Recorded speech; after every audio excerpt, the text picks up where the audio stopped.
Welcome to our channel. నేను మీ అవని. మనం కథలోకి వెళ్ళిపోయే ముందు మన ఛానల్ని తప్పకుండా సబ్స్క్రైబ్ చేసుకోండి, అలాగే లైక్ చేయండి, తప్పకుండా షేర్ చేయండి. కథ ఎలా ఉందో వినేసి వెళ్ళిపోకుండా తప్పకుండా కామెంట్ చేయండి. ఇంకా కథలోకి వెళ్ళిపోదాం. ఇది ఉదయం 9 గంటలు అవుతూ ఉండగా పల్లెటూరు మొత్తం జనాలంతా అక్కడే ఉన్నారు. ఎవరికి వాళ్ళు అన్నట్టు చోద్యం చూస్తున్నట్టు చూస్తూ ఉన్నారు. ఆ పెళ్ళికొడుకు, అతడి వయసు 40 సంవత్సరాలు. అతడు పెళ్లి మండపంపై కూర్చొని కూడా తాగటం వల్ల తూలుతూ ఉన్నాడు. మత్తులో జోగిపోతూ ఉన్నాడు. అక్కడే ఉన్న పంతులు గారు, వెధవ పోరంబోకల సన్నాసి అయినా పోయి ఈ దున్నపోతును, ఆ పిల్ల తన వయసు నిండా 20 సంవత్సరాలు పడ్డాయో లేదో వీడికిచ్చి ఆ పిల్లను పెళ్లి చేయడం ఏంటో, అంతా ఆ పిల్ల తలరాత అని ఆయన బాధగా అనుకుంటూ ఉన్న సమయంలోనే ఆ పెళ్లి మండపానికి కొద్ది దూరాన ఒక ఇంట్లో కిటికీలో నుంచి ఒక ముసలావిడ, ఒరే ఆ పెళ్ళి కనుక జరిగితే చంపేస్తాను, ఎవరైనా ఆపండిరా, అది పసిపిల్ల అని ఆ ముసలావిడ అరుస్తూ ఉంటే అక్కడ ఉన్న వాళ్ళు మనకెందుకు అన్నట్టు సైలెంట్గా ఉన్నారు. అప్పుడే ఒక అమ్మాయిని తెల్ల చీరలో పెళ్లి కూతురుగా ముస్తాబు చేసి, పెద్దగా ఏమీ బంగారం నగలు కూడా వెయ్యలేదు, ఏవో 4 పిచ్చి నగలు వేసి తనని బయటికి తీసుకొచ్చారు. ఒక్క క్షణం అక్కడ ఉన్న వాళ్ళు ఆ అమ్మాయి వైపు చూడగా, సరిగ్గా రెడీ చెయ్యకపోయినా కూడా అందంగా, ముద్దుగా, అమాయకంగా ఉన్న ఆ అమ్మాయి వైపు అక్కడున్న అందరూ అలా చూస్తూ ఉండిపోయారు.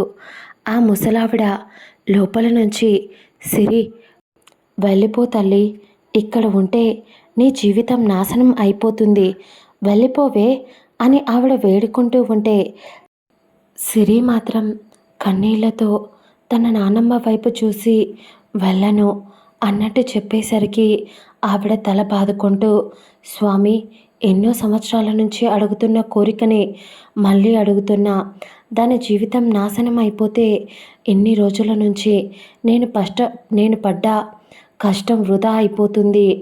ఆడపిల్ల ఒకవేళ ఆ విధవ దాని మెడలో తాళి కడితే ఈ మరుక్షణం ఇక్కడే నా ప్రాణం తీసుకుంటా, నీ దగ్గరికి వచ్చి నీతో గొడవకు దిగుతా అని ఆమె బాధనంతా దేవుడికి చెప్పుకుంటూ ఆ పెళ్లి కూతురు పక్కనే ఒక మధ్య వయసు ఉన్న ఆవిడ ఉండేసరికి, ఒసే మంగళ నీకు దండం పెడతానే, అది పసిపిల్ల వదిలే అనేసరికి, అబ్బో ఈ పాటికి దీనికి పెళ్లి చేసి ఉంటే ఇద్దరిని కనేది, అయినా దీనికి ఇప్పుడు 20 సంవత్సరాలు, పెళ్లి చేసే వయసు ఎప్పుడో వచ్చింది, నోరు మూసుకొని ఆ గదిలో పడి ఉండు, పెళ్ళైన తర్వాత డోర్ తీస్తాను అని మంగళ అనేసరికి ఆ ముసలావిడ, ఒసే ఏదో దానమ్మ మాయరోగంతో చచ్చిపోతే దాని నాన్న నిన్ను తెచ్చి రెండో పెళ్లి చేసుకున్నాడు, దానికి అమ్మవవుతావు అని, కానీ ఏ రోజు నువ్వు తల్లివి కాలేకపోయావు.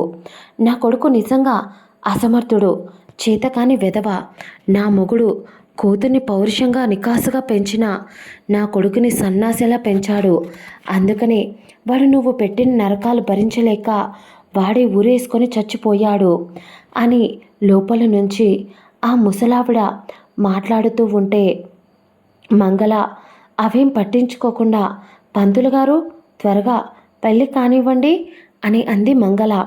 అప్పుడే పెళ్ళికొడుకు, అక్క వచ్చి ఇదిగో ఆ మంగళ ఆ ముసలమ్మ ఎలా మాట్లాడుతుందో చూసావా, ఆ పిల్లను వెళ్ళిపోమని చెప్తుంది, కొంపతీసి ఇది వెళ్ళిపోతే నా తమ్ముడు పరిస్థితి ఏంటి మంగళ అనేసరికి మంగళ నవ్వుతూ, ఇది దీని ఆయువు పట్టు, దీని నాన్నమ్మ చిన్నప్పటి నుంచి ఆ ముసల్దాన్ని చూస్తూనే పెరిగింది, ఇది దాని చెయ్యి పట్టుకొనే పెరిగింది, అలాంటిది ఆ ముసల్దాన్ని వదిలేసి ఎక్కడికి పోదు, దాన్ని చంపేస్తాను అని చెప్పి దీన్ని ఇక్కడే కూర్చోబెట్టా, కాబట్టి భయం లేదు, ఇక ఊళ్ళో వాళ్ళంటావో ఒక్కడు కూడా నా నోటికి భయపడి ముందుకు రాడు అనేసరికి అక్కడున్న వాళ్ళ వైపు ఆ పెళ్ళికొడుకు అక్క చూసింది. ఎవ్వరూ ముందుకు వచ్చే ధైర్యం చేసి ఆపాలి అనుకున్న మంగళకు నోటి దురుసు చాలా ఎక్కువ. దాంతో భయపడి ఎవరూ ఆమెకు దగ్గరగా రాలేదు. మంగళ నవ్వుతూ, చూసావా, ఎవరూ వచ్చే ధైర్యం చేయడం లేదు అని పొగరుగా నవ్వింది. దానికి ఆ పెళ్ళికొడుకు, అక్క అక్క కూడా అవును అన్నట్టు తల ఊపింది పెళ్ళికొడుకు అక్క. అప్పుడే పంతులు గారు టైం అయ్యింది అని చెప్పడంతో అందరూ పెళ్లివైపు చూడగా సిరి కళ్ళల్లో అదే ఆ పెళ్లి కూతురు కంట్లో కన్నీళ్లు కారిపోతూనే ఉన్నాయి.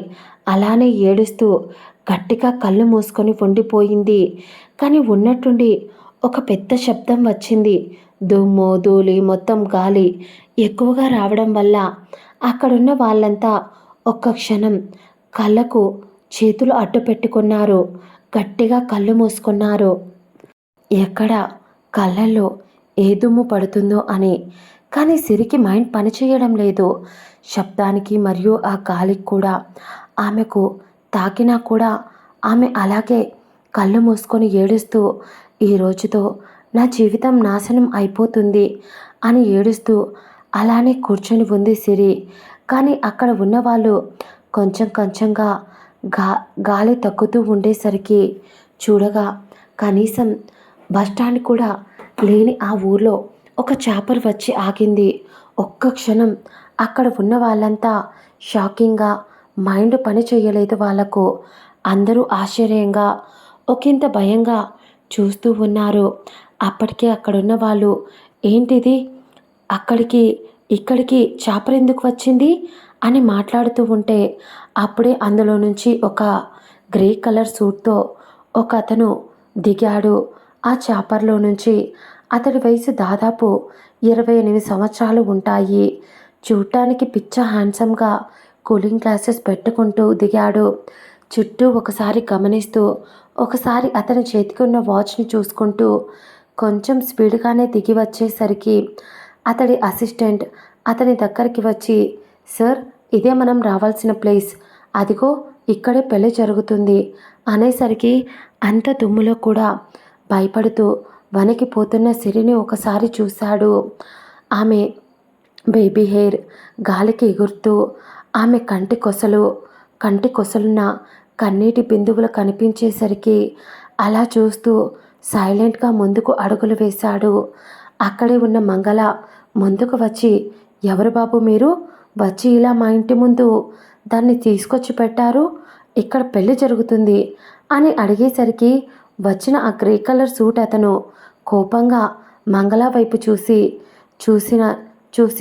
నా పేరు నందన్, వస్తాదేవి గారి కొడుకుని అనేసరికి ఒక్క క్షణం అక్కడ ఉన్న వాళ్ళందరూ షాకింగ్గా అలాగే చూస్తూ ఉండిపోయారు. ఏంటి, నువ్వు మా వస్తమ్మ కొడుకువా అని ఆశ్చర్యంగా అడుగుతూ ఉంటే నందన్ అవును అన్నట్టు తల ఊపాడు. ఇదంతా అక్కడ ఆ రూమ్లో బంధించి ఉన్న ఆ ముసలావిడ విని సంతోషంగా అలా నందన్ వైపు కిటికీలో నుంచి చూస్తూ ఉంది. కానీ మంగళ భయపడిపోతూ, ఏంటి, వసుత కొడుకువా అని ఆశ్చర్యంగా అడుగుతూ ఉంటే, అవును నేనే, ఎన్నిసార్లు చెప్పాలి అని కొంచెం కోపంగా గద్దించినట్టే అడిగాడు. అక్కడున్న మంగళ భయపడిపోతూ, అయినా మీ అమ్మ ఈ ఊరికి వచ్చి చాలా రోజులు అయిపోయింది కదా, మీ అమ్మ చనిపోయింది కదా అని విన్నాను. బాబు, మరి నువ్వెందుకు వచ్చావు అని కొంచెం అడగాల వద్దా అని సంశయిస్తూనే అడిగేసింది మంగళ. మామూలుగా అయితే ఆమె మాట్లాడే టోన్ వేరే రకంగా ఉండేదేమో అక్కడ ఇంకా ఎవరైనా ఉంటే. కానీ అతడు వేసుకున్న బట్టలు, పైగా వసుధ సిటీకి వెళ్ళి బాగా సంపాదించింది అని తను విన్న మాటలు అన్నీ గుర్తు వచ్చేసరికి, పైగా తన కొడుకు చాలా డేంజర్ అని, వీడిని చూస్తేనే బాగా దిట్టంగా పెరిగాడు, ఇప్పుడు కనుక వీడు మొత్తం కూపీ లాగితే ఆ ముసల్ది మొత్తం నిజమంతా చెప్పేస్తుంది, వీడు నన్ను అప్పుడు చంపేస్తాడు అని కొంచెం భయపడిపోతూ అనుకుని చేతులు నలుపుకుంటూ ఉంది మంగళ. అప్పుడే ఆ ఇంట్లో బంధించి ఉన్న ఆ ముసలావిడ నానా నందు అని పిలిచేసరికి నందు ఒక్క క్షణం ఆవిడ పిలిచిన వైపు చూశాడు. ఆవిడ లోపల కిటికీలో నుంచి బయటికి చూస్తూ నందన్ని దగ్గరికి రమ్మని పిలుస్తూ ఉంది ఆవిడ. దాంతో నందు మంగళ వైపు కొంచెం కోపంగా చూసి అప్పుడే తన అసిస్టెంట్ ఉదయ్ వైపు చూసి ఆవిడను బయటికి తీసుకురమ్మని చెప్పేసరికి బాడీగార్డ్స్ వెళ్ళి ఆ తాళం పగలకొట్టి ఆవిడను బయటికి తీసుకొచ్చారు. ఆవిడ పెద్దావిడైనా గట్టిగా ఉంది.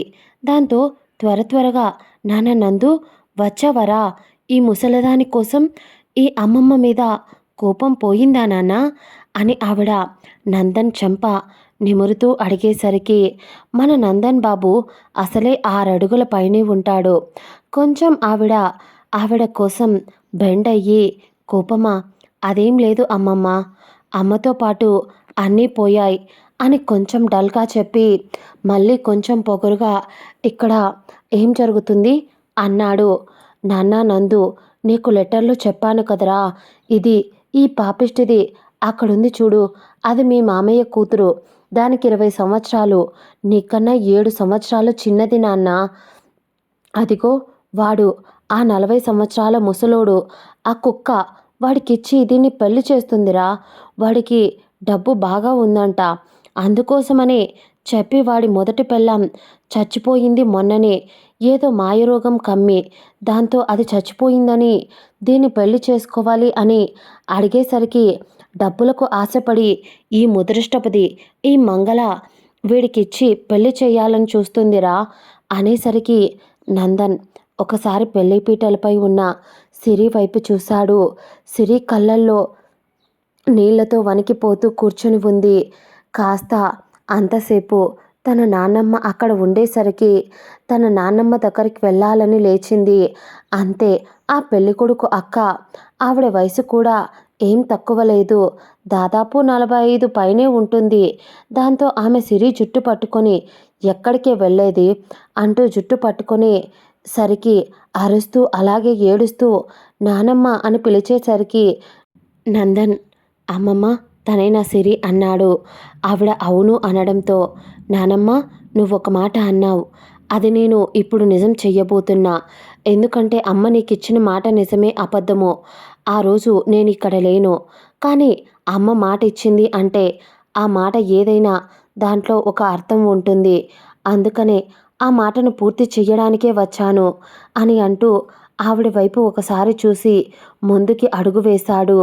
అతడు ముందుకి అడుగు వేస్తూ ఉంటే సిరిని పట్టుకొని ఉన్న ఆ పెళ్ళికొడుకు అక్క, ఏంట్రా ఇది కొంపతీసి నిన్ను పక్కలోకి పిలుచుకుందా ఏంటి, అందుకని ఇంకా దీని మీద మోచిపోక వెతుక్కుంటూ వచ్చావా అని మాట్లాడుతున్న మాటలకు నందన్ కోపంగా పిడికిలు బిగించి అతడి షూస్ని పెళ్లి మండపం కింద వదిలేసి కోపంగా పైకి వెళ్ళి సిరిని పట్టుకొని ఉన్న ఆవిడ చెంపను ఒక్కటేశాడు. అంతే, మండపం పైనుంచి కిందికి వచ్చి పడింది. ఆ పెళ్ళికొడుకు కూడా మధ్యలో తూగుతూ, ఎవరా నువ్వు, మా అక్కనే కొడుతున్నావు అంటూ నడవలేక నడుస్తూ ఉంటే మత్తుకు వాణ్ణి కూడా అతని అసిస్టెంట్ ఉదయ్ వైపు చూసేసరికి అప్పటికప్పుడు ఉదయ్ వచ్చి వాడికి 4 తగిలించాడు. నందన్ పైకి వచ్చి సిరి ఎదురుగా నిల్చున్నాడు. సిరి కళ్ళల్లో నీళ్లతో అతని వైపు చూడలేక తల కిందికి దించేస్తే భయంగా నిలబడి ఉంది సిరి. అతడు మాత్రం ఏం మాట్లాడలేదు. సైలెంట్గా అతని పాకెట్లో అప్పటిదాకా దాచుకున్న మంగళసూత్రాన్ని తీసి ఆమె మెడలో అందరూ చూస్తుండగానే కట్టేశాడు.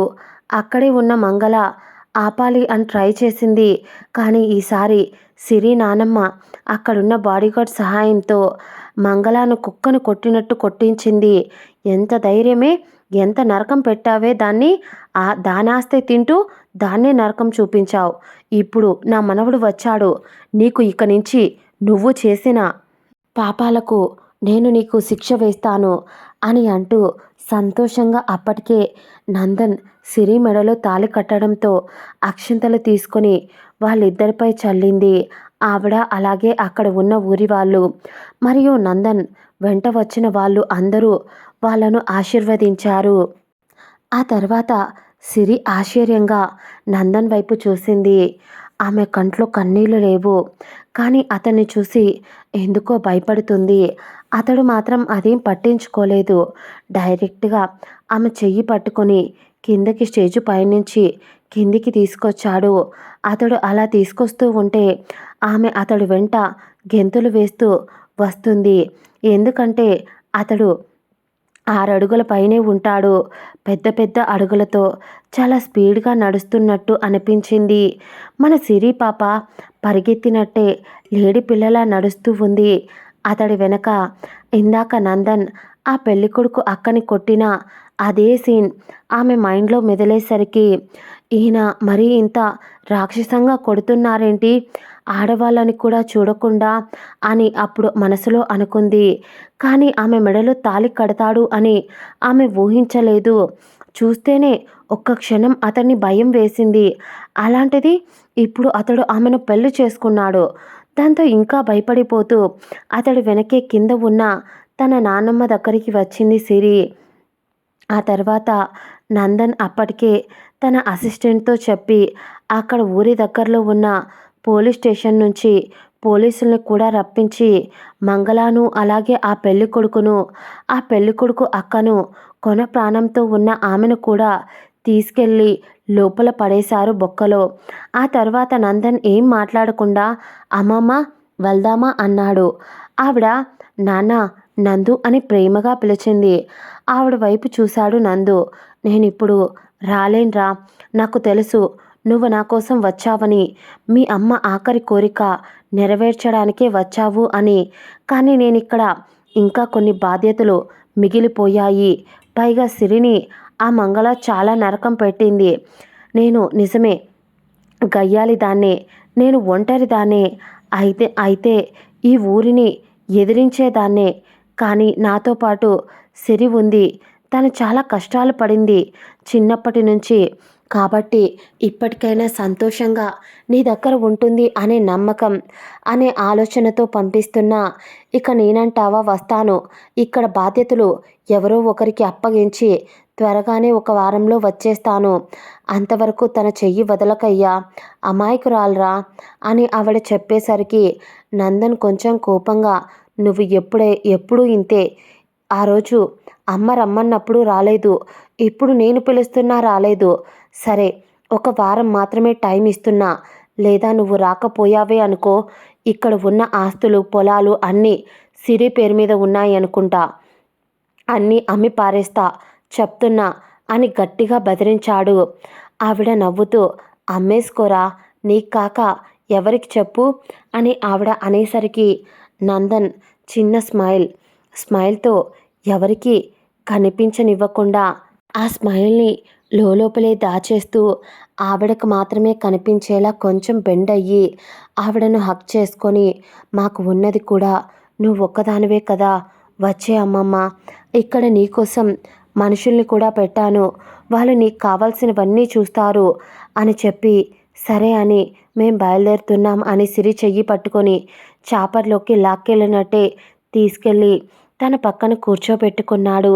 తన ఆశ్చర్యంగా భయంగా చూస్తూ ఉండిపోయింది. తాళి కట్టిన మరుక్షణం తన చెయ్యి పట్టుకున్నాడు. చాపర్లోకి తీసుకొని వచ్చి కూర్చోబెట్టిన తన చెయ్యి ఇంకా వదలడం లేదు. ఆమెకు భయం వేస్తుంది. చాపర్ పైకి లేస్తూ ఉంటే తన నాన్నమ్మ వైపు ఏడుపు కళ్ళతో చూసింది. ఆవిడ చేతులతోనే దీవిస్తూ కళ్ళతో చిరునవ్వు చిందించింది. త్వరగా వస్తాను అన్నట్టు సైగ చేసింది.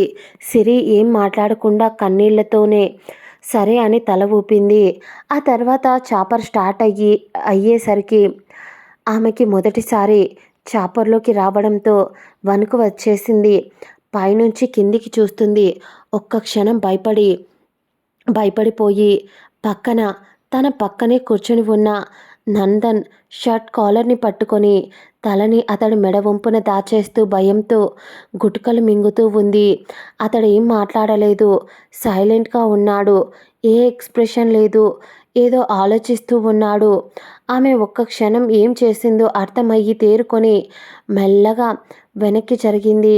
అలా జరిగినప్పుడు అతడి కోట్ బటన్కి ఆమె హెయిర్ చిక్కుకొని ఉండేసరికి నొప్పికి వెనక్కి వస్తున్న ఆమెకి చిన్నగా అమ్మా అని అంది. అతడు ఆమె వైపు కొంచెం చురుగ్గా చూసి మెల్లగా అతడి షర్ట్ బటన్లో నుంచి హెయిర్ని తీసేశాడు. ఒక్క క్షణం అతడి కళ్ళ వైపు చూసి భయంగా తలను కిందికి దించేసింది. దాదాపు ఒక 1 అవర్ వరకు ఆమె ఏం మాట్లాడలేదు. సైలెంట్గా ఒక మూలకు ముడుచుకొని తల కిందికి దించేసుకొని వంచేసుకొని భయపడిపోతూ ఉండిపోయింది సిరి. మన నందన్ బాబు తన అసిస్టెంట్ ఉదయ్తో మాట్లాడుతూ ఏదేదో ఇంగ్లీష్లో మాట్లాడుతూ ఉండేసరికి తన శ్రీవారి వైపు ఒకసారి చూసింది. మళ్ళీ భయపడిపోతూ తల కిందికి దించేసింది సిరి. ఇది అన్నీ నందన్ గమనిస్తూ ఉన్నా అతడు ఏం మాట్లాడలేదు ఆ క్షణం. చాలా సమయం తర్వాత ఆమె కొద్దిసేపటికి నిద్రలోకి జారుకుంది.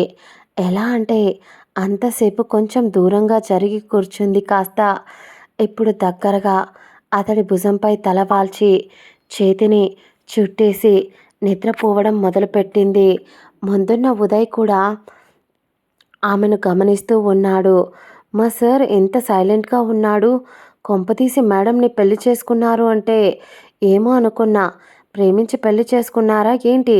వసుధా మేడం తీసుకున్న మాట కోసం మాత్రమే పెళ్లి చేసుకున్నారు అనుకున్నా. అలాంటిది ఈ రాక్షసుడు అక్కడికి తీసుకువచ్చి ఈమెను నరకం పెడతాడేమో అనుకున్నా.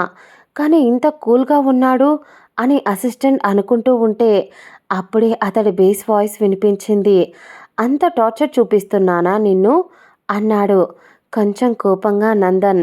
ఉదయ్ నోటి మీద చెయ్యి వేసుకొని బుద్ధి లేదురా ఉదయ్ నీకు, అడ్డగాడిద, రాక్షసుడికి మనసులో మాట్లాడుకున్న మాటలు కూడా వినిపిస్తుందని తెలిసి కూడా ప్రతిసారి ఇలా అడ్డంగా దొరికిపోతావు అడ్డగాడిద అని తన్ని తానే తిట్టుకున్నాడు. అప్పుడే కొద్దిసేపటి ప్రయాణం తర్వాత పైలట్ సార్ కిందికి ల్యాండ్ అవుతున్నాం అనేసరికి నందన్ సరే అని తల ఊపాడు. ఆ తర్వాత చాపర్ కిందికి దిగింది. కిందికి ల్యాండ్ అయ్యింది. ఆమె అలాగే అతడి చేతిని పట్టుకొని చిన్నపిల్లలా నిద్రపోతూ ఉంది. చెరిగిన ఆమె హెయిర్ ఇంకా అందంగా, ఆమె ముక్కుకు పెట్టిన ముక్కు పుడక ఒక చిన్నపాటి స్పార్క్ అలా వచ్చి మాయం అయ్యింది. ఒక్క క్షణం కళ్ళు కూడా తిప్పడం మర్చిపోయి అలా చూస్తూ ఉండిపోయాడు. అప్పుడే ఉదయ్ సార్ అని పిలిచేసరికి తేరుకున్న నందన్ ఆమె చేతిని కొంచెం రూట్గానే విడిపించుకొని కిందికి దిగాడు. అతడు అలా దించేసరికి కొంచెం నిద్రలో నుంచి తేరుకున్న సిరి టెన్షన్ పడిపోతూ బుద్ధి లేదే సిరి నీకు అని తిట్టుకుంటూ దిగటానికి ఆలోచిస్తూ ఉంది. అప్పుడే కిందకు దిగిన నందన్ ఉదయ్ తనని దిగమని చెప్పు అనేసరికి ఉదయ్ ఏం మాట్లాడకుండా మేడం కొంచెం దిగండి అన్నాడు. సిరి భయపడుతూనే కిందికి దిగింది. మెల్లగా దిగింది. అక్కడ తను దిగేసరికి ఇంద్రభవనం లాంటి ఇల్లు. ఆ చాపర్ ల్యాండ్ అయిన దగ్గర నుంచి ఒక 1/2 కిలోమీటర్ దూరంలో ఉంది ఆ ఇల్లు. నందన్ ముందుకి అడుగు వేస్తూ వెళ్తున్నప్పుడు సిరి టెన్షన్ పడుతూ అతడి వెనక మెల్లగా మెల్లగా దాంట్లో నుంచి దిగి నందన్ వెనకే వెళ్ళింది. ఆమెకు భయం వేస్తుంది. నానమ్మ వచ్చి ఉంటే బాగుండేది. ఇక్కడేమో ఇతడు మంచివాడో తెలీదు. ఒకవేళ మంచివాడైతే నాతో కనీసం మాట్లాడేవాడు కదా. ఏదైనా కావాలా లేదా భయపడుతున్నావా అని మాట్లాడించేవాడు కదా. ఇలా తనలో తానే బాధపడుతూ ఏంటి స్వామి ఇది, ఇక ఈ నరకం నుంచి తప్పించమంటే మళ్ళీ చూడ్డానికి భయం వేసేలా కోపంగా ఉన్నాడు అతడు. అతనితో జీవితాంతం కలిసి ఉండాలంటే ఇంకా భయం వేస్తుంది అని ఆలోచిస్తూనే ముందుకి అడుగు వేస్తుంది. తన వెనక వస్తున్న నందన్ అసిస్టెంట్ ఉదయ్ పాపం ఈ అమ్మాయిని ఎందుకు పెళ్లి చేసుకున్నారో సార్కే తెలియాలి. తీసుకువచ్చాడు, అలా వెళ్ళిపోతున్నాడు. పెళ్ళైన తర్వాత కనీసం కొత్త పెళ్లి కొడుకు కొత్త పెళ్లి కూతురు కలిసి నడవాలి అనే ఆచారమైన ఆయన నేను చెప్తే నన్ను 4 తంతాడు. అందుకే చెప్పలేకపోతున్నా అనుకున్నాడు అసిస్టెంట్ ఉదయ్ భయపడుతూ. అలా ఆలోచిస్తూ ముందుకు వెళ్ళారు. సిరి ముందుకు వెళ్తున్నప్పుడు చుట్టూ గమనించడం మొదలుపెట్టింది సిరి. ఇల్లు ఇంద్రభవనంలా ఉంది. బయట నుంచి కానీ బయట నుంచే, కానీ చాలామంది సెక్యూరిటీ ఉన్నారు బయట. వాళ్ళందరూ గన్స్ పట్టుకొని వాటిని చూస్తూనే కొంచెం భయం వేసింది. గన్స్ పట్టుకొని ఉండేసరికి ఇక్కడ బిక్కు బిక్కుమంటూ భయపడుతూ ఉండాలా, నాకు ఊరికి వెళ్ళిపోవాలి అనిపిస్తుంది అని బాధపడుతూ, అయినా నానమ్మకు కాల్ చేసి ఇక్కడికి రమ్మని చెప్పాలి అనుకుంటూ చుట్టూ ఉన్న గార్డెన్, స్విమ్మింగ్ పూల్, అక్కడ చిన్న చిన్న కుందేలు, చిన్న చిన్న టాటాయిస్, పళ్ళ చెట్లు, పూల చెట్లు, చాలా రకాలు అక్కడ ఉండేసరికి ఒక్క క్షణం ప్రపంచాన్ని మర్చిపోయి చూస్తూ ముందుకు అడుగులు వేసింది. కానీ వెళ్తూ వెళ్తున్నదల్లా ఎవరికో గుద్దుకొని వెనక్కి పడిపోబోయింది. ఒక్క క్షణం పడిపోతున్న ఆమెను సుతారమైన ఆమె నడుంపై చెయ్యి వేసి పట్టుకున్నాడు. ఆమె భయంతో కళ్ళు మూసుకుంది. అతడు ఒక్క క్షణం ఆమె వైపు తీక్షణంగా చూసి మళ్ళీ ఆమె కళ్ళు తెరవకపోయేసరికి అలాగే నేలపై వదిలేశాడు. కొంచెం చిరాగ్గా, హే మెంటల్, లే పైకి అన్నాడు. ఆమె కింద పడి నడుం పట్టుకొని నొప్పికి కళ్ళల్లో నీళ్లు వచ్చేసరికి అతడు అన్న మాటకి భయపడిపోయి టక్కున బొమ్మలా లేచి నిలబడింది సిరి. అప్పుడే వాళ్ళ గుమ్మం దగ్గరికి వచ్చారు. వీళ్ళు వస్తున్నారు అని ఉదయ్ చెప్పేసరికి ఎంతైనా కొత్తగా పెళ్ళయింది కాబట్టి ఆ ఇంట్లో పనిచేసే ఒక పనావిడ కొంచెం చనువు తీసుకొని, ఎంతైనా కొత్త జంట కదా, అందుకనే హారతి పళ్ళెం తీసుకుని వచ్చింది ఆవిడ. నందన్ చురుగ్గా చూశాడు ఆ పని మనిషి వైపు. కానీ ఆ పని మనిషి, సార్, నేను వస్తా మేడం, ఉన్నప్పటి నుంచి ఈ ఇంట్లో పనిచేస్తూ ఉన్నాను మేడం, ఇప్పుడు కనుక ఉంటే ఇలాగే చేసేవారు అనేసరికి సైలెంట్గా ఉండిపోయాడు నందన్. నందన్ పక్కకి వచ్చి నిలుచున్న సిరిని ఆ పెళ్లి బట్టల్లో, ఆ పిచ్చి నగల్లో కూడా చందమామలా వెలిగిపోతుంది సిరి. తన మొహం అచ్చం తన మేనత్త వసుధలాగే చాలా హుందాగా ఉంటుంది. ఆ తర్వాత ఇద్దరికీ కలిపి దిష్టి తీసి ఆ పని మనిషి వాళ్ళిద్దరినీ లోపలికి రండి అనేసరికి అతడు విసుగ్గా ఎడమకాలు లోపల పెట్టబోతే సిరి ఉన్నట్టుండి అతడి చెయ్యి పట్టుకొని ఆపేసింది. అయ్యో రామరామ, మీరు ఎడంకాలు పెడుతున్నారండి, కుడికాలు పెట్టాలి అని అంది. ఆ విషయం మీకు తెలీదా అని అంది. మనవాడు ఆమె పట్టుకున్న చెయ్యిని కొంచెం విసిరినట్టే విసిరి కుడికాలు లోపల పెట్టి ముందుకు నడిచాడు. కానీ మన సిరి వెళ్తున్న తన పతిదేవుణ్ణి భయంగా చూసి ఆ తర్వాత ఏదైతే ఏంటి, కుడికాల పెట్టి వెళ్ళాడు కదా అని చెప్పి నేలపై మోకాళ్ళ మీద కూర్చొని గడపమ్మకు దండం పెట్టుకొని, మొదటిసారి నా అత్తింట్లో అడుగు పెడుతున్నా, ఏ కష్టం వచ్చినా ఈ గడప దాటి పోకుండా నువ్వే చూసుకో తల్లి అని చెప్పి దండం పెట్టి లేచి ఇంట్లోకి కుడికాలు పెట్టింది. మన నందన్ బాబు మాత్రం ఏం పట్టించుకోకుండా అతడు రూమ్కి వెళ్ళిపోయి సరాసరి ఫ్రెష్ అవ్వడానికి వెళ్ళాడు. వెళ్ళి షవర్ ఆన్ చేసి షవర్ కింద నిల్చొని కళ్ళు మూసుకొని గడిచిపోయిన కాలాన్ని గుర్తుకు చేసుకుంటూ అలాగే గతంలోకి ట్రావెల్ అయ్యాడు. తన నాన్న అరవింద్ చిన్నప్పటి నుంచి ఆయనకు అమ్మ నాన్న లేరు, అనాథ. ఎవరో అనాథాశ్రమంలో తన్ను చదివిస్తే తన తెలివితో పెరిగి పెద్దవాడై ఒక చిన్న ఐడియాతో స్టార్టింగ్ ఒక కంపెనీలో జాబ్ చేస్తూ ఆ తర్వాత శాలరీని వేస్ట్ చేయకుండా దాన్ని దాచుకుంటూ ఇంకొంచెం బ్యాంక్లో ఇన్వెస్ట్మెంట్ తీసుకొని ఒక చిన్న కంపెనీని స్టార్ట్ చేశాడు. ఒంటరిగా ఆయన ధైర్యంగా ఎదిగాడు. తన చుట్టూ ఉన్న వాళ్ళని కూడా అందరినీ కలుపుకొని పోయే స్వభావం ఆయనది. మొదట అందరూ మంచిగా ఆయనకు హెల్ప్ చేసిన వాళ్ళే, కానీ ఆయన ఎదిగిన తర్వాత ఆయనేం మారలేదు. కానీ ఆయన చుట్టూ ఉన్న వాళ్ళు ఆయన ఆయన ఆయన వాళ్ళకంటే ఎక్కువ ఎదగటం వాళ్లకు నచ్చలేదు. దాంతో ప్రతి ఒక్క క్షణం ఆయన్ను కిందికి లాగటానికే చూడటం మొదలుపెట్టారు. అలా మొదలైన ఆయన ప్రయాణం అంచెలంచెలుగా ఎదుగుతూ చాలా బిజినెస్లు స్టార్ట్ చేశారు. ఆయన పట్టుకున్నదల్లా బంగారం అయ్యింది.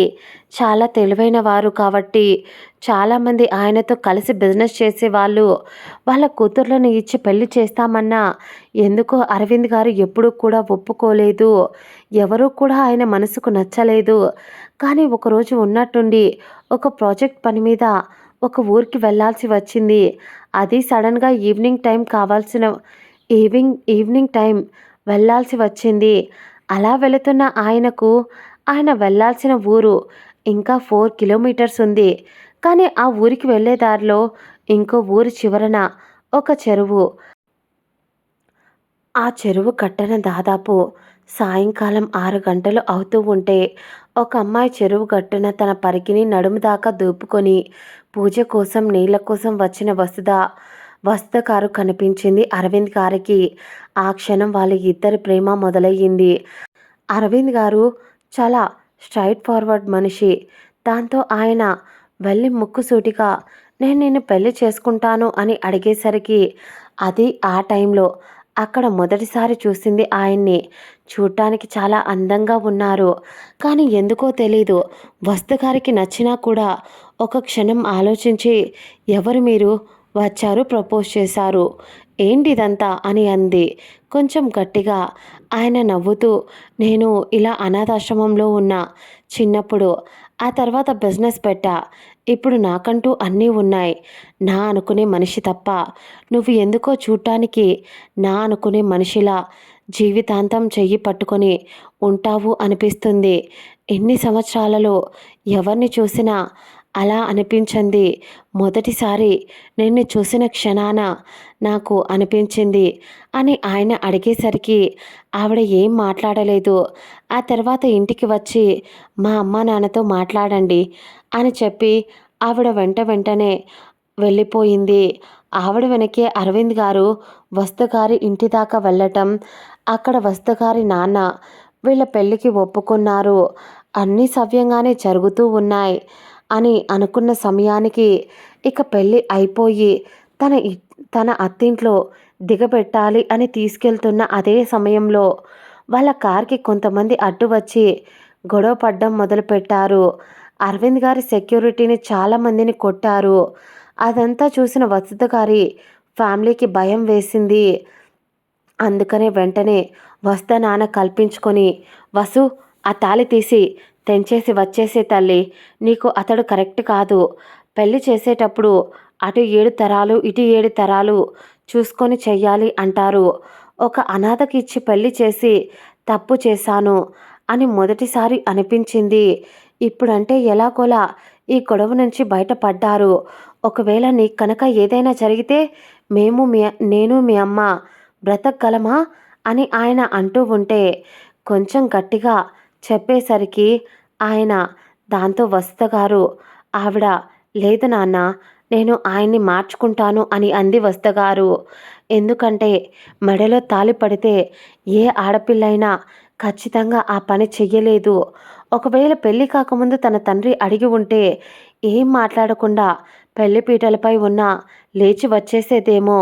కానీ ఆ తాళి కట్టించుకుంది కాబట్టి ఇప్పుడు నేను ఆయన భార్యను నాన్న, కాబట్టి నేను రాలేను అని ఆవిడ తెగేసి చెప్పేసరికి దాంతో ఆయనకి కోపం వచ్చి ఇంకెప్పుడు నీకు మాకు ఎలాంటి సంబంధం లేదు, నా కూతురు కూడా ఈ రోజుతో చచ్చిపోయింది అని ఆయన అన్న మాటలు పదే వసుధ గారి చెవిలో మార్మోగుతూ ఉంటే అరవింద్ గారి దగ్గరికి తీసుకొని ఆవిడను ఓదార్చి కొద్ది రోజులకు అంతా హ్యాపీగా ఉన్నారు. కానీ వసుధ తన అమ్మా నాన్నలకు దూరం అయ్యింది. చాలాసార్లు అరవింద్ వెళ్ళి మాట్లాడించాలి అనుకున్నా వాళ్ళు మాట్లాడలేదు. దాంతో వసుధ గారికి కూడా కోపం వచ్చి ఇక ఆవిడ కూడా వాళ్ళ ఊసే ఎత్తనే లేదు. అలా కాలక్రమేణా వీళ్ళ జీవితంలో వీళ్ళు బిజీగా ఉన్నారు. వసుధ గారి రాక ఇంకా ఆయన జీవితంలో ఎదగడం మొదలుపెట్టాడు. డబ్బులు కుప్పలు తెప్పలుగా సంపాదించడం మొదలుపెట్టాడు. ఇష్టంగా కట్టుకున్న ఇంట్లో ప్రేమించుకున్న పెళ్ళాం, హ్యాపీ జీవితం. అప్పుడే నందన్ ఆవిడ కడుపులో పడ్డాడు.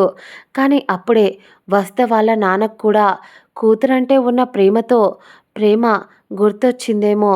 అందుకే అయ్యిందేదో అయ్యింది, నా కూతుర్ని ఇప్పటికైనా చూడాలి అని కూతురు కడుపుతో ఉంది అని తెలిసి ఆయన సిటీకి వచ్చారు.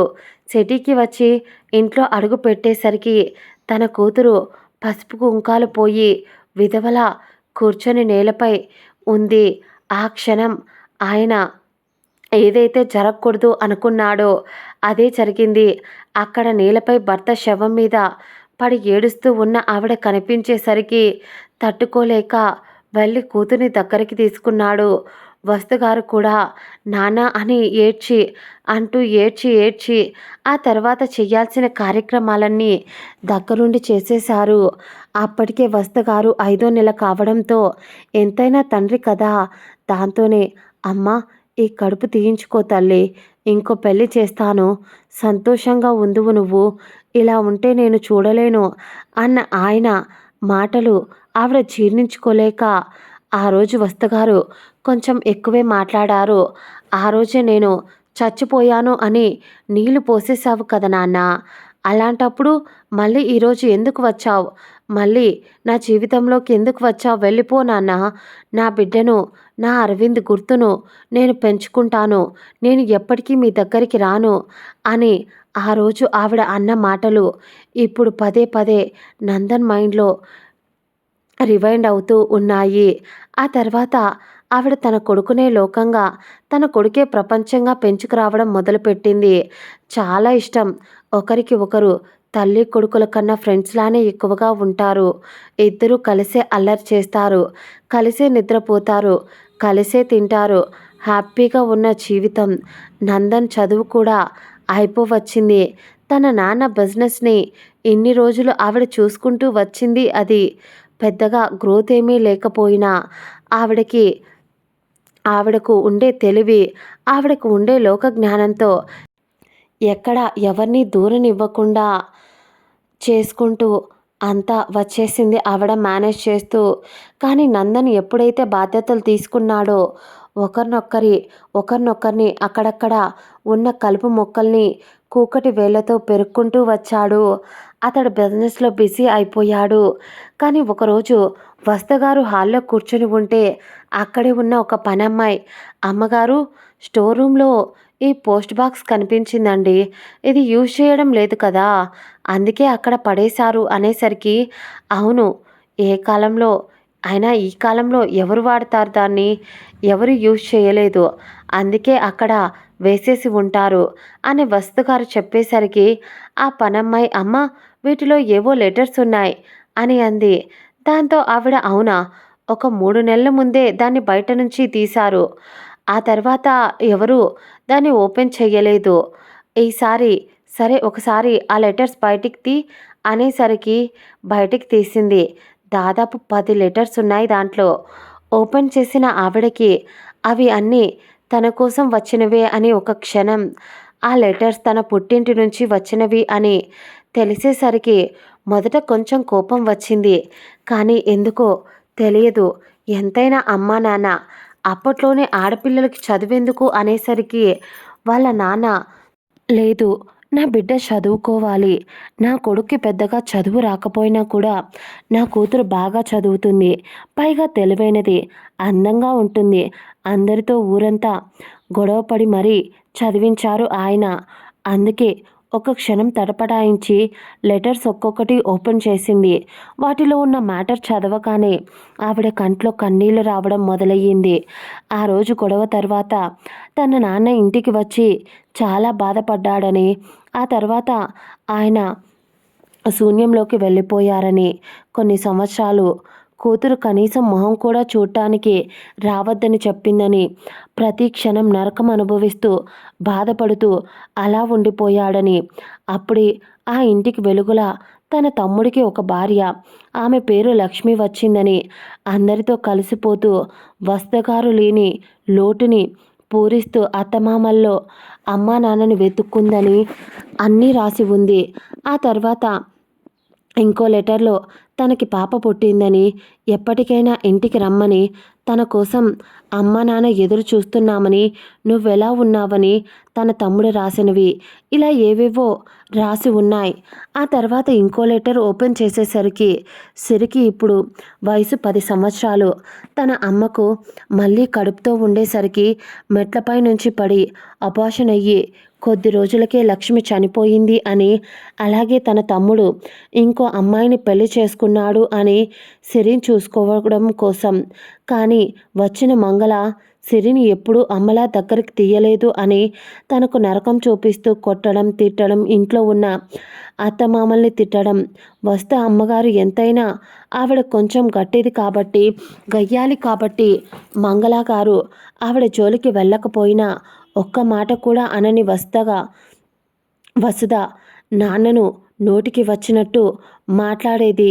నీ వల్లే నీ కూతురు ఇంట్లో నుంచి వెళ్ళిపోయింది. కూతుర్నే ఇంట్లో ఉండనివ్వని వాడివి నన్ను మాత్రం ఉండనిస్తావా?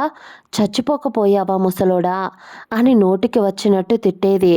దాంతోనే ఆయన దిగులు పెట్టుకొని కొద్ది కాలానికే చనిపోయారు. ఇక వస్తే అమ్మ మాత్రమే మిగిలింది. ఆవిడకు సిరి మాత్రమే ప్రపంచం. కన్న తండ్రి కూడా సిరిని దగ్గరికి తీసుకోవడం మానేశాడు. ఎందుకంటే మంగళ టార్చర్ పెట్టడం మొదలుపెట్టింది ఆయన్ను కూడా. ఆయనను దిగులు తట్టుకోలేక, ఆ బాధ, ఆ నరకం భరించలేక దాదాపు సిరికి 15 సంవత్సరాలు వచ్చేసరికి ఆయన సూసైడ్ చేసుకొని చచ్చిపోయాడు. వీళ్ళందరి చావులను కళ్ళ ముందు చూసిన సిరి తట్టుకోలేకపోయింది. అప్పటి నుంచే మౌనంలోకి వెళ్ళిపోయింది. భయపడిపోతూ చిటికి మాటికి మంగళ దగ్గర దెబ్బలు తింటూ ఏదో తన నాన్నమ్మ ధైర్యం చేయటం వల్ల డిగ్రీ దాకా అక్కడే పల్లెటూరులో గవర్నమెంట్ కాలేజీలో చదువుకునేది. కానీ రోజు ఇంట్లో పనంతా తనే చేయాలి. తన పిన్ని నరకం చూపించేది. ఇలా గడిచిపోతున్న తన లైఫ్లోకి తన పిన్ని ఆశతో డబ్బు కోసం తనని వేరే వాళ్లకు అమ్మేసింది. ఆ విషయం తను సిరి నానమ్మ తట్టుకోలేకపోయింది. పిల్ల జీవితం అన్యాయం కాకూడదు అని ఆవిడ డిసైడ్ అయ్యింది. అందుకోసమని నందన్కి ఉత్తరం రాయించి పంపించింది. కానీ అది చేరాల్సిన సమయానికి చేరకపోగా ఆలస్యం అయ్యింది. ఎటువంటి సమాధానం రాలేదు. దాంతో ఆవిడిక తన జీవితం నాశనం అయిపోతుంది అని బాధపడుతూ ఉన్న క్షణాన నందన్ రావడం, సిరిని పెళ్లి చేసుకోవడం, తీసుకువెళ్ళటం అన్నీ వెంటనే జరిగిపోయాయి. తన అమ్మ మాత్రం ఒక 2 సంవత్సరాల క్రితం ఆవిడ కూడా ఆరోగ్యం బాగోలేక చనిపోయింది వస్తుగారు. ఆమె చనిపోయే చివరి క్షణాలలో కూడా నందన్ వస్తుగారి పక్కనే ఉండి అంతా చూసుకున్నాడు. ఆవిడ చనిపోవడం గుర్తు వచ్చేసరికి ఒక్కసారిగా గట్టిగా ఊపిరి తీసుకుంటూ షవర్ ఆఫ్ చేసి తల తుడుచుకుంటూ బయటికి వచ్చాడు. వచ్చి రాగానే రెడీ అయ్యి మళ్ళీ ఒక బ్లూ కలర్ సూట్ వేసుకొని అప్పటికే కాల్ రావడంతో 1 అవర్లో అక్కడ ఉంటా, మీటింగ్ అంతా రెడీ చేయమని చెప్పు అని చెప్పి కిందికి నడుచుకుంటూ వచ్చాడు. తల కూడా సరిగ్గా ఆరలేదు. జస్ట్ లైట్గా తుడుచుకొని వెళ్ళిపోతున్నాడు. రెడీ అయ్యి కిందికి వచ్చేసరికి చాలా రోజుల తర్వాత, కాదు తన అమ్మ చనిపోయిన 2 సంవత్సరాల తర్వాత మొదటిసారి ముందుకు వెళ్తున్నవాడు వెనక్కి అడుగు వేశాడు. ఎందుకంటే తన దేవుడి గదిలో వచ్చి రాగానే పూజ చేయిస్తూ కూర్చుంది. అలాగే హాల్లో తన అమ్మ పెద్ద ఫోటో ఉంటుంది. దాని ముందు కూడా దీపం పెట్టి పూలతో డెకరేట్ చేసి చాలా అందంగా కనిపిస్తూ ఉంది. దేవుడి ముందు కూర్చొని తీక్షణంగా దండం పెట్టుకుంటూ ఉంది సిరి.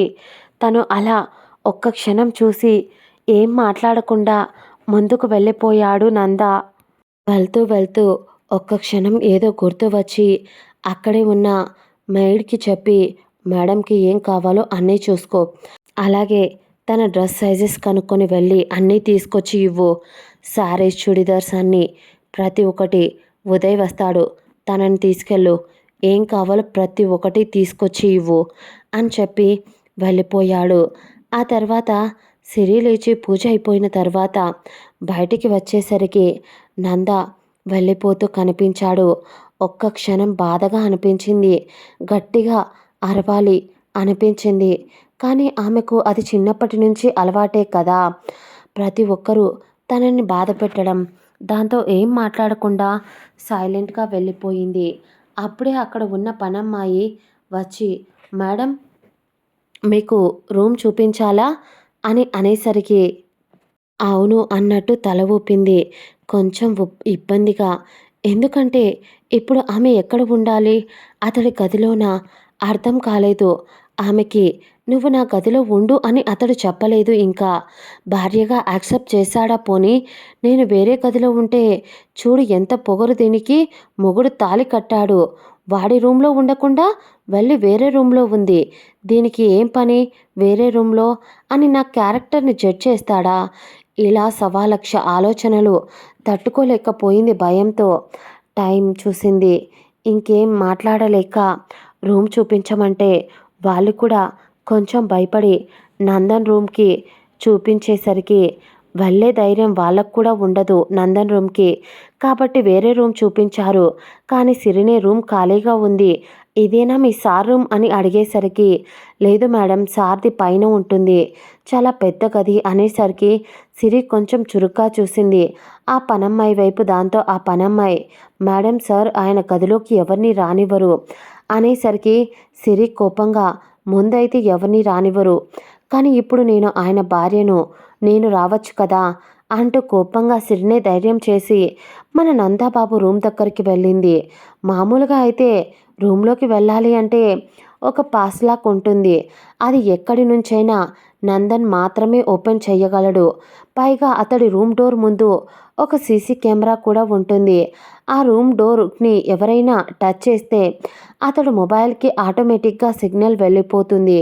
దాంతో ఆమె ఆ డోర్ వైపు చెయ్యి పెట్టగానే డోర్పై ఇంట్లో ఉన్న పని వాళ్ళంతా కొంచెం భయపడ్డారు ఏం జరుగుతుందో అని. ఆ రూమ్ డోర్ ఓపెన్ అవ్వదు. పైగా సిగ్నల్ సార్కి వెళ్ళిపోయి ఉంటుంది. ఈ పాటికి ఖచ్చితంగా తిడతారేమో అని అనుకున్నారు. కానీ ఆశ్చర్యంగా వింతగా ఆమె టచ్ చేయగానే డోర్ తెరుచుకుంది. ఒక్క క్షణం వాళ్ళు కూడా వాళ్ళిద్దరికీ పెళ్ళయింది కాబట్టి మేడం సార్ భార్య కాబట్టి ఆయన దాన్ని ఓపెన్ చేశారేమో అని కొంచెం ఊపిరి తీసుకొని సైలెంట్ అయిపోయారు పనివాళ్ళు. అప్పటికే పనమ్మాయి ఉదయ్ ఇద్దరూ కలిసి సిరికి కావాల్సిన బట్టలన్నీ తెప్పించేసి అన్నీ చాలా వరకు తీసుకొచ్చి ఆ రూమ్లో పెట్టేసరికి అవన్నీ ఆ అమ్మాయి సర్దుతాను అన్నా కూడా వద్దు నేను చూసుకుంటా అని చెప్పి తనని పంపించేసి రూమ్ డోర్కి లాక్ చేసి చుట్టూ చూసింది. రూమ్ చాలా నీట్గా ఉంది. చాలా అందంగా ఉంది. చాలా పెద్దదిగా ఉంది. తన అమ్మతో దిగిన ఫోటో వాల్కి ఉండేసరికి దానిపై చేత్తో తడుముతూ ఎంత అందంగా ఉన్నారు తల్లి కొడుకులు. అత్తయ్య అందం అంతా నా మొగుడికే వచ్చినట్టుంది అని నవ్వుతూ చూస్తూ ఉంది. కానీ మన పాపకు తెలియంది ఏంటి అంటే ఆ రూమ్లో ఏ ఫోటోనైతే ఆమె చూస్తుందో ఆ ఫోటోలో ఒక చిన్న సైజ్ మినీ సైజ్ కెమెరా ఉంటుంది. అది ఎవరికంటే వాళ్ళకు కనిపించదు. అది అక్కడ నందన్ పెట్టాడు కాబట్టి. ఎందుకంటే ప్రతి ఒక్కటి అతను సేఫ్టీ ముందు చూసుకుంటాడు. అతడి రూమ్లో చాలా ఇంపార్టెంట్ డాక్యుమెంట్స్ ఉంటాయి కాబట్టి అడుగడుగునా సేఫ్టీ చేస్తూ ఉంటాడు. ఇప్పుడు ఆమె కట్టుకున్న శారీని పక్కకు తీసి పడేసింది. వెళ్ళి ఫ్రెష్ అవ్వాలి అని చాలా చిరాగ్గా అనిపించింది ఆమెకు. ఆ తర్వాత వెళ్ళే ముందు ఇందాక పనమ్మాయి తీసుకొచ్చిన రెడీమేడ్ బ్లౌజ్ శారీని రెండింటినీ చూసి అవి వేసుకోవడం తనకు కొంచెం ఇబ్బందిగా ఉంటుందేమో అని ఆలోచిస్తూనే కానీ తప్పదు కాబట్టి అవే తీసుకొని ఆ బ్లౌజ్ పెట్టికోట్ పైనే వాష్రూమ్లోకి వెళ్ళింది. ఆమె శారీ తీయడం చూసిన మన నందన్ బాబు పెదాలు అందంగా చిన్నగా విచ్చుకున్నాయి. ఎప్పుడూ లేనిది తన బాస్ నవ్వడం ముందు సీట్లో కార్లో కూర్చొని ఉన్న ఉదయ్ చూసి ఏంటో నిన్నటి నుంచి అన్నీ వింతలే జరుగుతున్నాయి అని అనుకున్నాడు తన బాస్ నవ్వడం చూసి. నందన్ ఆ తర్వాత సిరి టవల్ కట్టుకొని వచ్చినా కూడా ఆమెను కన్ను ఆర్పకుండా అలాగనే చూస్తూ ఉన్నాడు. ఆమె మెడలో మెరుస్తున్న తాళిబొట్టు తల స్నానం చేసి రావడంతో అసలే లాంగ్ హెయిర్ నుంచి వాటర్ డ్రాప్స్ పడుతూ ఉంటే అతడి గొంతు తడారిపోవడం మొదలయ్యింది. అతడికి చెమటలు పడుతున్నాయి. అలా పడుతూ ఉంటే నందన్ తన మనసులో అందరికీ నేను చెమటలు పట్టిస్తే ఇది నాకు చెమటలు పట్టిస్తుంది అని అనుకుంటూ నవ్వుకుంటూ అతడి వర్క్ ప్లేస్ రావడంతో మొబైల్ బ్యాక్ పాకెట్లో పెట్టుకొని ముందుకు నడిచాడు నందన్. ఆ తర్వాత ఇక్కడ మన సిరి పాప స్నానం చేసి నీట్గా చీర కట్టుకొని ఏ హంగులు ఏ ఆర్భాటాలు లేకుండా జస్ట్ పాపిటలో సింధూరం అలాగే బెడ్పై పడుకొని ఆరామ్స్గా వారం నుంచి సరిగ్గా నిద్ర లేదు. దాంతో ఆ బెడ్ చాలా మెత్తగా మరియు నందన్ బాడీ స్మెల్ రావడంతో ఆ పిల్లోని గట్టిగా పట్టుకొని హత్తుకొని నిద్రపోయింది. సమయం ఎవరి కోసం ఆగదు అన్నట్టు పరిగెట్టేసి సమయం 7 అవుతుంది అనగా ఏదో చప్పుడు కావడంతో మెలకువ వచ్చింది తనకు. ఒక్కసారిగా మత్తుగా ఉన్న కళ్ళను ఒత్తుకుంటూ చూసేసరికి అక్కడ నందన్ వచ్చి అతడి కోట్ తీసి పక్కన పెట్టి ఫ్రెష్ అవ్వడం కోసం వెళ్ళాడు.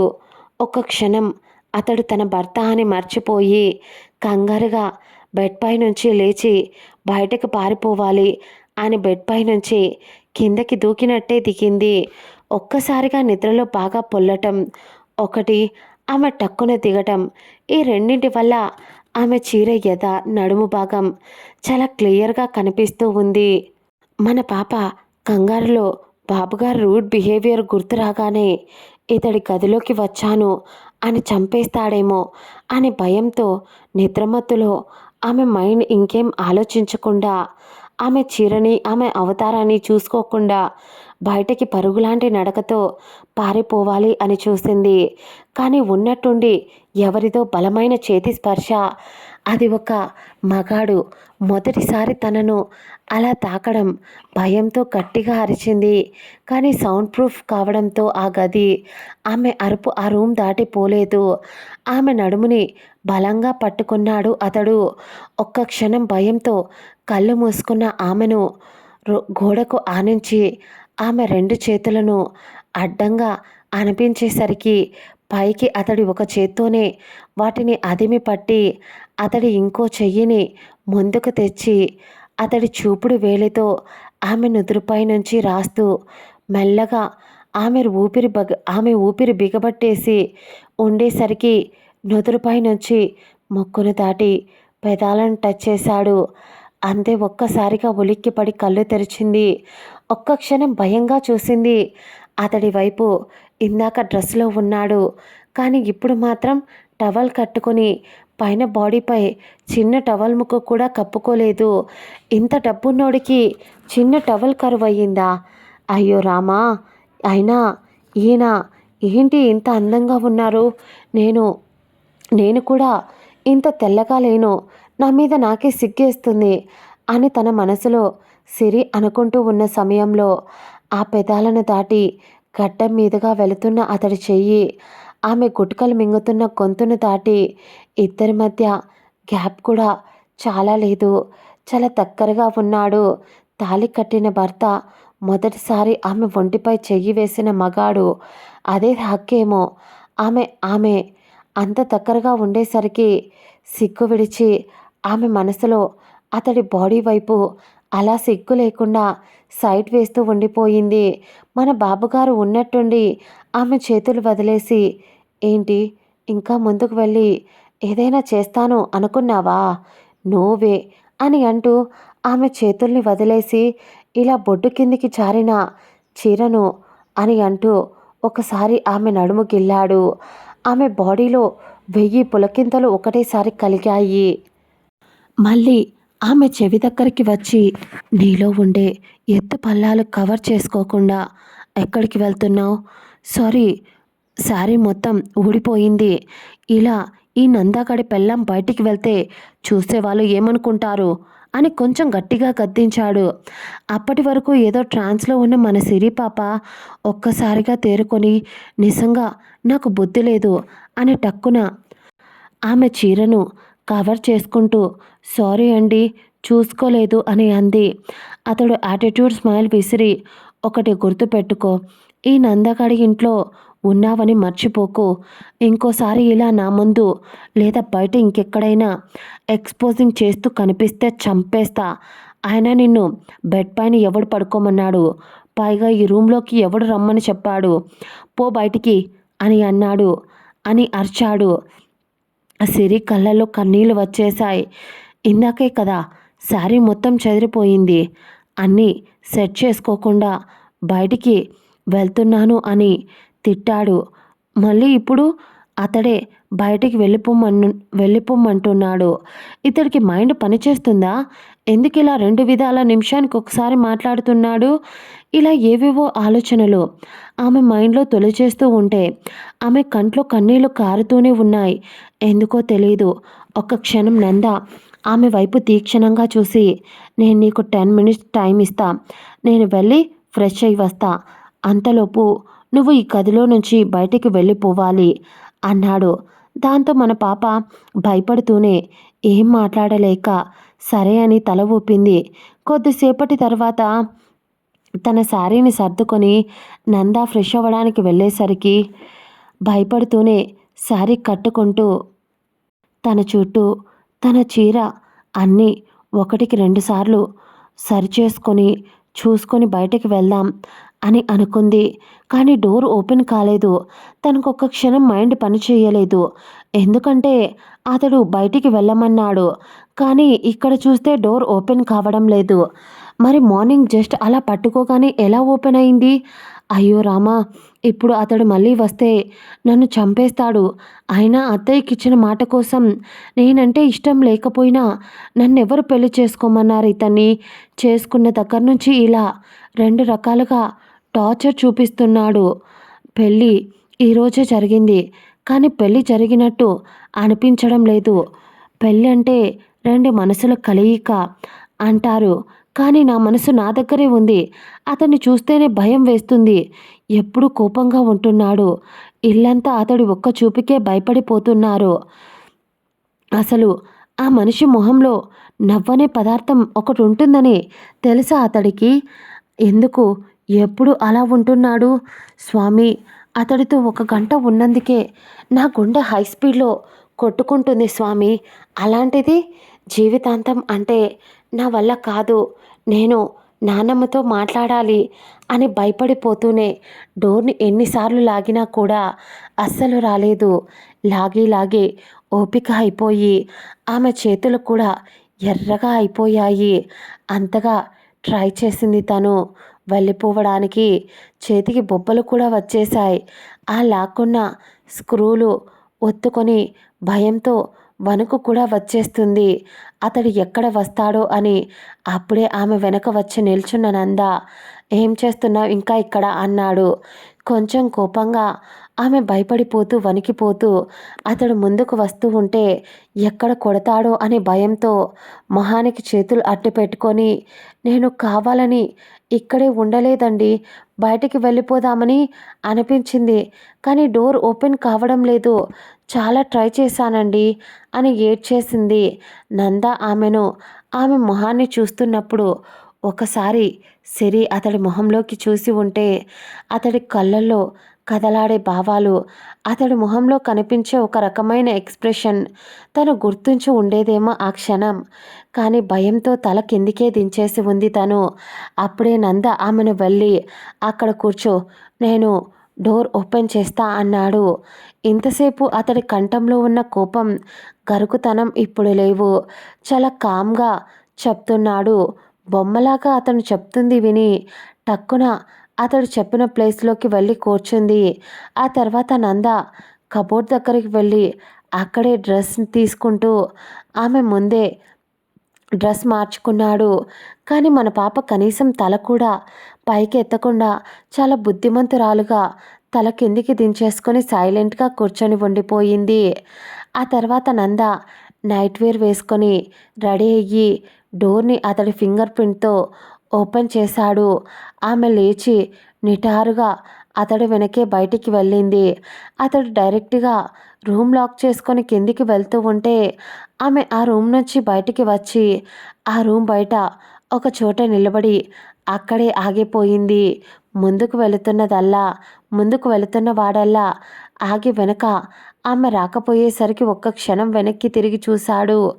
అక్కడే డల్గా ఫేస్ పెట్టుకొని ఉన్న సిరి కనిపించేసరికి మొగుడు ముందు వెళ్తుంటే రావాలని తెలీదా అన్నాడు కొంచెం బేస్ వాయిస్తో. అంతే, బొమ్మలాంటి నడకతో పరిగెత్తుకుంటూ వచ్చేసింది. కానీ కొంచెం స్పీడ్గా వచ్చింది. వెళ్ళి అతడి గుండెలకు గుద్దుకుంది. భయంతో కళ్ళు మూసుకుంది. అతడు మాత్రం ఏం మాట్లాడకుండా సైలెంట్గా ఈసారి ఆమె చెయ్యి పట్టుకొని ముందుకు లాక్కెళ్ళాడు. కానీ ముందుకు తీసుకెళ్తున్నప్పుడు ఆమె చెయ్యి విడిపించుకోవాలి అని చూసింది. కానీ నంద కొంచెం గట్టిగా పట్టుకునేసరికి సిరి నొప్పికి అమ్మా అని అరిచింది. ఎందుకంటే ఆమె చెయ్యి ఇందాక లాక్ ఓపెన్ చేసేటప్పుడు బొబ్బలు వచ్చాయి. ఒక్క క్షణం ఆమె భయపడిపోతూ అలాగే చెయ్యిని వెనక్కి దాచుకుంది. కానీ నంద కోపంగా చెయ్యిని లాగి చూశాడు. అప్పుడు ఆమె చేతికైన గాయాలను చూసి ఇవి ఎలా జరిగింది అన్నాడు. దాంతో భయంగానే సిరి అది మీరు బయటికి పొమ్మన్నారు కదా, అప్పుడు డోర్ రాకపోయేసరికి గట్టిగా లాగానండి, దానివల్ల ఇలా అయ్యింది అని సిరి అమాయకంగా చెప్తూ ఉంటే నంద కోపంగా ఆమె చేతిని విసిరికొట్టి ఆమె గొంతు పట్టుకొని గోడకు ఆనించి డోర్ ఓపెన్ కాకపోతే కాలేదు అని నాకు చెప్పి నేను వచ్చేంతవరకు నోరు మూసుకొని ఉండాలి. నువ్వు నోరు తెరిచి అలా చెప్తే కూడా నేను నిన్ను ఏదైనా అన్నానా అని కొంచెం గట్టిగా రెట్టించి అడిగాడు. ఆమె ఊపిరి ఆడక ఇబ్బంది పడుతూ నేను అని చెప్పలేక ఇబ్బంది పడుతూ ఉంటే అతడు ఆమె నొప్పికి కంట్లో కారుతున్న కన్నీళ్లను చూసి ఏం మాట్లాడకుండా కిందికి లాక్కెళ్ళాడు. అతడు రావడంతోనే డైనింగ్ టేబుల్ దగ్గర ఉన్న పనివాళ్ళు అలర్ట్ అవుతూ అక్కడికి వచ్చి 2 ప్లేట్స్ పెట్టి ఫుడ్ పెడుతూ ఉంటే నంద ఒక ప్లేట్ చాలు అనేసరికి వాళ్ళు సరే అని చెప్పి అతడు చెప్పినట్టుగా ఒక ప్లేట్ పెట్టి అన్నీ వడ్డించి వెళ్ళిపోయారు. అక్కడి నుంచి సిరి భయంగానే అర్థం కానట్టు చూస్తూ ఉండిపోయింది. అప్పుడే నంద ఆమెకు అన్నం కలిపి తినిపించాడు. ఆమెకు బయటికి చెప్పలేకపోతుంది.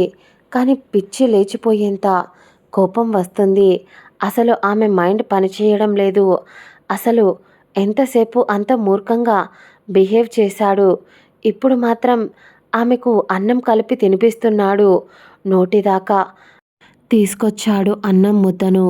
కానీ ఆమె ఆలోచనలో ఉండటం వల్ల నోరు తెరవలేదు.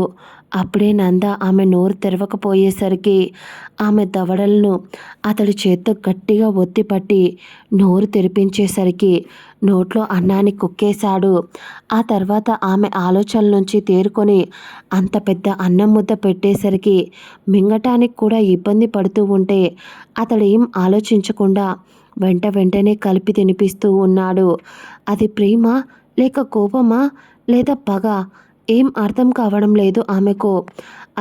అతడి నుంచి దూరంగా పారిపోవాలి అనిపిస్తుంది. ఒక్కొక్క క్షణం ఒక్కోలా ఉంది అతని బిహేవియర్. పైగా ఇంట్లో వాళ్ళు చూస్తే అతన్ని చూసి భయపడి పారిపోతూ ఉన్నారు. మ్యాటర్ అయితే ఏం లేకుండా వాళ్ళు అలా ఎందుకు పారిపోతారు? గుర్తు వచ్చేసరికి ఆమెకు భయం వేసింది. వాళ్ళు పారిపోవడం సైలెంట్గా అతడు పెడుతూ ఉంటే తినేసింది. ఆ తర్వాత ఆమె చాలు అని భయపడుతూ ఇబ్బందిగా చెప్పింది మళ్ళీ ఏమంటాడో అని. అతడు ఏం మాట్లాడకుండా ఆమెకు పెట్టిన అదే ప్లేట్లో అతడు కూడా తింటూ ఉంటే అక్కడ ఉన్నవాళ్ళు అదేదో 8వ వింతలా చూస్తూ ఉన్నారు. ఆ తర్వాత అతడు కూడా ఏదో కొద్దిగా తిన్నాను అంటే తిన్నాను అన్నట్టు తినేసి లేచి ఆమె చెయ్యి పట్టుకొని ఇలారా, తిన్న వెంటనే పడుకోకూడదు, కొద్దిసేపు బయట లాన్లో వాకింగ్ చేయి అన్నాడు నంద. దాంతో భయపడిపోతూనే నేను నానమ్మతో మాట్లాడాలి అని ఏడుపు గొంతుతో అడిగింది సిరి.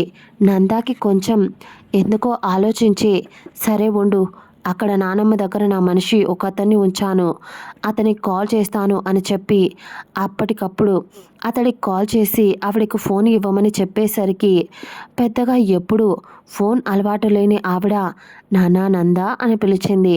మన సిరి పాప ఉడుక్కుంటూ తిట్టుకుంటూ ఎంతైనా కూతురు కొడుకు కదా, అందుకే మా నానమ్మకి వీడంటే అంత ఇష్టం. నన్ను ఎప్పుడు అక్కడ ఉన్నప్పుడు నన్ను తిడుతూనే ఉండేది. ఇతన్ని మాత్రం నాన్న కన్నా బుజ్జి అని పిలుస్తుంది ఈ ముసల్ది అని తిట్టుకుంటూ అప్పుడే నందాకి తన పియ్యే ఉదయ్ అక్కడికి రావడంతో, సిరి నువ్వు మాట్లాడుతూ ఉండు, ఇప్పుడే వస్తా అని చెప్పి ఉదయ్ దగ్గరికి వెళ్ళాడు నంద. ఆ తర్వాత ఉదయ్ దగ్గరికి వెళ్ళిన నందాకి ఉదయ్ ఏదో చెప్పాడు. ఒక్క క్షణం అదంతా విన్న నంద పిడికిలి బిగుసుకుంది కోపంగా. అదే కోపంతో ఉదయ్ పిలుస్తున్నా వినకుండా ఒక 5 నిమిషాలకు సిరి దగ్గరికి వెళ్ళేసరికి సిరి ఫోన్లో తన నానమ్మతో, నానమ్మ నాకిక్కడ భయంగా ఉంది, నేను ఇక్కడ ఉండను, నాకు ఇక్కడ ఉండాలని లేదు, అతన్ని చూస్తేనే భయం వేస్తుంది, నేను నేను అతడి దగ్గర ఉండను నానమ్మ, ప్లీజ్ నేను వచ్చేస్తా, నన్ను తీసుకెళ్ళిపో, లేదా ఇక్కడే నేను చచ్చిపోతాను అని సిరి నోట్లో నుంచి వచ్చిన మాట నంద ఎంత కోపంగా అయితే వచ్చాడో అంతే కోపంగా లాగి సిరి చెంపపై ఒక్కటేశాడు. కోపంగా ఆమె వైపు చూస్తూ ఉన్నాడు. నంద కొట్టేసరికి సిరి నేలపై పడి లైట్గా పెదవి చివరన రక్తం కారడం మొదలయ్యింది. నంద కోపంగానే ఆమె దగ్గరికి వచ్చి ఆమె జుట్టు పట్టుకొని, ఎంత ధైర్యమే నీకు, నువ్వు ఇక్కడి నుంచి వెళ్ళిపోతావా, అది ఈ నందగాడి నుంచి తప్పించుకొని వెళ్ళటం అంత ఈజీ అనుకుంటున్నావా, ఈ సిటీ దాటినా ఒకవేళ నువ్వు ఈ ప్రపంచాన్ని దాటాలి అనే ఆలోచన నీకు వచ్చినా కూడా నీతో పాటు నేను నీ వెనకే వస్తా, అయినా అంత ఈజీగా ఎలా వదిలేస్తారు అనుకున్నావే, వదిలేస్తాననుకున్నావే నేను నిన్ను, హా అంటూ పోనీలే అని ఏమీ అనకుండా మంచిగా అమ్మ బుజ్జి అని అడుక్కుంటూ ఉంటే నెత్తికెక్కుతున్నావా అని అంటూ ఆమె జుట్టు పట్టుకొని, ఆ రోజు ఈరోజు ఈ నందగాడంటే ఏంటో నీకు చూపిస్తాను రావే అంటూ ఆమెను ఇందాక ఏ గదిలో అయితే వాళ్ళు కలిసి ఉన్నారో అదే గదిలోకి అతడి బెడ్రూమ్లోకి లాక్కెళ్ళాడు. సిరి ఫోన్ మాట్లాడుతూ మాట్లాడుతూ నంద కొట్టేసరికి ఫోన్ని అక్కడే పడేసింది నేలపై. ఇంట్లో ఉన్న వాళ్ళంతా చూశారు ఆమెను చాలా ఫోర్స్గా లాక్కెళ్ళడం. అందరికీ భయం వేసింది, కానీ ఎవరూ ముందడుగు వేసి అడిగే ధైర్యం చేయలేదు. నంద కోపంగా ఆమెను రూమ్లోకి తీసుకెళ్ళి బెడ్పై నెట్టి, ఇప్పుడు చెప్పు, వెళ్ళిపోతావా, ఎక్కడికి వెళ్తావు, నువ్వు వెళ్తూ ఉంటే నేను చూస్తూ ఉండటానికి నేను చేతకాని దత్తమ్మలా కనిపిస్తున్నానా, అయినా అలా ఎలా వదిలేసి వెళ్ళిపోతామనుకున్నావే అన్నాడు. అతడి ఫేస్లో కోపం, బాధ, ఉక్రోషం, కడుపు మంట అన్నీ కనిపిస్తున్నాయి ఆమెకు అర్థం కావడం లేదు ఎందుకు ఇలా బిహేవ్ చేస్తున్నాడు అని. పిచ్చోడిలా ఒక నిమిషం కోపంగా వేడుకుంటున్నాడు, మరి ఒక్క నిమిషం ఇలా జాలిగా వేడుకుంటున్నాడు. ఆమె ఇక తన వల్ల కాలేదు ఇన్ని షేడ్స్ అతనిలో చూసి. ఎందుకంటే అక్కడ తన పిన్ని ఎప్పుడు తన మీద ప్రేమ చూపించకపోయినా ఎప్పుడు తన్ని కేవలం తిడుతూ ఉండేది, కొడుతూ ఉండేది. కానీ ఇక్కడ నంద ఎలా అంటే ఒక్క క్షణంలో ఆమెను ప్రేమతో ముంచేస్తున్నాడు, మరుక్షణం ఆమెకు నరకం చూపిస్తున్నాడు. ఈ రెండిటి మధ్య నలిగిపోతూ భయపడిపోతూ బెడ్ వెనక్కు ఆనుకున్న తనకు నంద కోపంగా, నేను నిన్ను వెళ్ళనివ్వను, నాకు దూరంగా అస్సలు వెళ్ళనివ్వను అని అంటూ ఒక్కసారిగా ఆమె మీదికి వచ్చి ఆమె పెదాలను అందుకున్నాడు. ఇది కథ మొదటి భాగం. మళ్ళీ రెండో భాగంలో ఊహించని మలుపులు, అనుకోని ప్రేమ, చాలా ట్విస్టులు ఉండబోతున్నాయి. ముందు ఈ కథ మొదటి భాగం ఎలా ఉందో ఖచ్చితంగా కామెంట్ చేయండి. అలాగే డాన్ బావతో లవ్ అడుగుతున్నారు, వాటికి వ్యూస్ తక్కువ వస్తున్నాయి, పైగా సరిగ్గా వ్యూస్ రాకపోవడం వల్ల లాంగ్ స్టోరీస్ రాసి అవి పెట్టడానికి టైం సరిపోవడం లేదు. అందుకనే ఇవి పెట్టి అవి ప్రతిలిపిలో కంటిన్యూ చేస్తున్నా. ప్లీజ్ ఇంట్రెస్ట్ ఉన్నవాళ్ళు డాన్ బావతో లవ్ మరియు మిగతా షార్ట్ స్టోరీస్ రోజు పెట్టేవి అవి అన్నీ లిపిలో వినండి, చదవండి. కానీ ఇంకో విషయం, అవి ఎండైన మరుక్షణం అన్ని ఎపిసోడ్స్ రూపంలో పెద్ద పెద్ద ఎపిసోడ్స్గా యూట్యూబ్లో పెట్టేస్తాను. ఐ లవ్ యూ బావ, డెవిల్ ఆఫ్ రొమాన్స్, డాన్ బావతో లవ్. మీకోసం ప్రస్తుతానికైతే ఈ లాంగ్ వీడియోస్కి ఖచ్చితంగా లైక్ ఇచ్చి కామెంట్ ఇవ్వండి. అప్పుడే కథ ఎలా ఉందో తెలుస్తుంది. చాలా మంచి లవ్ స్టోరీస్ రాశాను, ఇంకా రాస్తూ ఇస్తూ ఉంటాను. ప్లీజ్ నన్ను ఫాలో చేస్తూ ఉండండి, మన కథల్ని వింటూ ఉండండి. మళ్ళీ నెక్స్ట్ ఎపిసోడ్లో కలుసుకుందాం. Bye bye.